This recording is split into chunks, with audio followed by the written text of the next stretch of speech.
মাংসের চাপ খেতে আমরা সবাই খুব পছন্দ করি। পছন্দের খাবারটা আবার যদি হয় রেস্টুরেন্ট স্টাইলে মজার রেসিপিতে, তাহলে তার কথাই নেই। তাই আজ আপনাদের জন্য নিয়ে এসেছি রেস্টুরেন্ট স্টাইলে চিকেন চাপ রেসিপি। আসসালামু আলাইকুম, সবাইকে ওয়েলকাম জানাচ্ছি আমার আজকের রেসিপি ভিডিওতে। প্রথমে আমি এখানে 4 পিস মুরগির বুকের সলিড মাংস নিয়ে নিয়েছি। এখন এতে দিয়ে দিচ্ছি 1 চা চামচ পরিমাণ ক্রাশ করা কালো গোলমরিচ। এরপর এতে দিয়ে দিচ্ছি স্বাদ মতো লবণ, খুব সামান্য পরিমাণ হলুদ গুঁড়ো, সামান্য মরিচ গুঁড়ো। ঝালটা আপনাদের পছন্দ মতো বাড়িয়ে বা কমিয়ে নিতে পারেন। এরপর এতে দিয়ে দিচ্ছি 1/2 চা চামচ পরিমাণ ধনিয়া গুঁড়ো। এরপর দিচ্ছি সরিষা বাটা। আমি এখানে সাদা সরিষা বেটে পেস্ট করে নিয়েছি। এরপর এতে দিয়ে দিচ্ছি 1 চা চামচ পরিমাণ গরম মশলা বাটা। এখানে আমি এলাচ, দারচিনি, একটু জয়ফল, জয়ত্রী বেটে পেস্ট করে নিয়েছি। এরপর এতে দিয়ে দিচ্ছি 2 চা চামচ পরিমাণ কর্নফ্লাওয়ার। আপনার কাছে কর্নফ্লাওয়ার না থাকলে বেসন বা ময়দাও দিয়ে দিতে পারেন এখানে। এখন এতে দিয়ে দিচ্ছি 1/2 চা চামচ পরিমাণ চিনি। চিনি দেওয়ার ফলে চিকেনের টেস্টে দারুণ একটা ব্যালেন্স আসবে। এরপর এতে দিয়ে দিব 1.5 চা চামচ পরিমাণ কাসুন্দি। এটা একেবারেই অপশনাল, আপনি চাইলে এটা নাও দিতে পারেন, কিন্তু আমার কাছে কাসুন্দি দিলে চিকেনের টেস্টটা দারুণ লাগে। এখন এটা খুব ভালোভাবে মিক্স করে নেবার পালা। আমি হাত দিয়ে খুব ভালোভাবে মিক্স করে নিচ্ছি। এটা মিক্স করে কমপক্ষে 1 ঘন্টা ম্যারিনেট করে রাখতে হবে।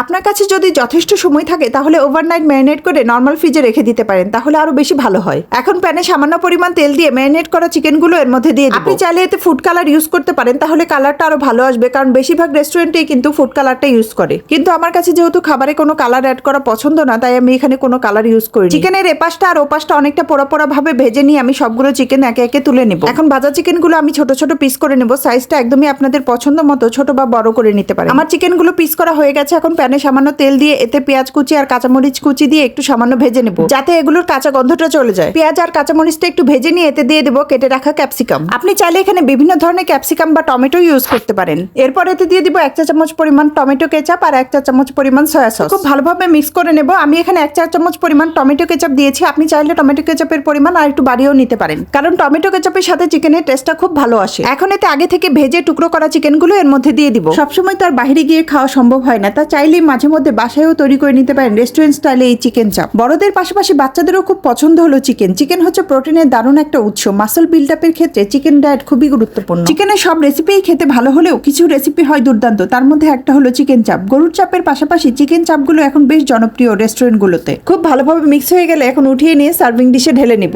আমি এখানে কোনো প্রকার এক্সট্রা ফুড কালার ইউজ না করে মাশাআল্লাহ খুব সুন্দর একটা কালার এসেছে। সন্ধে বা দুপুরের লাঞ্চে লুচি বা পরোটার সাথে দারুণ মানানসই একটা রেসিপি। তাছাড়া বাচ্চা টিফিনের জন্য হতে পারে প্রোটিনে ভরা একটা আইডিয়া, যা দারুণ হেলদি। তাছাড়া অতিথি আপ্যায়ন বা স্পেশাল অনুষ্ঠান উপলক্ষে বাসার প্রিয়জনদের খুশি করা যেতে পারে এই মজার রেসিপিতে। আমার আজকের এই স্পেশাল রেস্টুরেন্ট স্টাইলে চিকেন চাপের সাথে বানিয়েছি লুচি। লুচির সাথে এই রেসিপি একদম পারফেক্ট। সাথে একটু সস বা মেয়োনিজ হলে আরো জমে যাবে ব্যাপারটা। রেসিপিটি কেমন লাগলো অবশ্যই কমেন্টের মাধ্যমে জানাবেন। ভালো লাগলে অবশ্যই একদিন বাসায় ট্রাই করবেন রেস্টুরেন্ট স্টাইলের এই চিকেন চাপটি। চাইলে শেয়ার করে ভিডিওটি আপনার টাইমলাইনে রেখে দিতে পারেন। আজকের ভিডিওটি এ পর্যন্ত। এতক্ষণ সাথে থেকে পুরো ভিডিওটি দেখার জন্য সবাইকে ধন্যবাদ। কথা হবে নতুন কোনো ভিডিওতে। সে পর্যন্ত ভালো থাকবেন সবাই। আল্লাহ হাফেজ।